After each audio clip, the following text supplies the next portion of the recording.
Ano ang hugot sa iyong buhay? Ako ang nakaraan. Ikaw. Hanapin mo man daw ang nawala, iba ang iyong matatagpuan. Naigit sa iyong inakala. Ang nakaraan, di mo man yan isipin, kusang sasagi yan sa iyong isipan na hindi mo namamalayan. Hindi upang iyong alalahanin pa, kundi upang iyong tuluyan ang limuti ng libusan. Pero may mga alaalang hindi mo makakalimutan. Tandaan mo yan. Yung mga alaalang ibinigay na sa iyo lahat-lahat. Tapos iniwan mo pa. Yun. At pinagpalit sa iba. Welcome, Ixiapit. Maligaya kong harapin ang una kong kabanata sa Ixiapit. Ito ang yugto ng aking buhay, Ixiapit.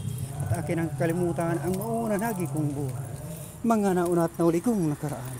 Maraming salamat sa inyo, mga salamat.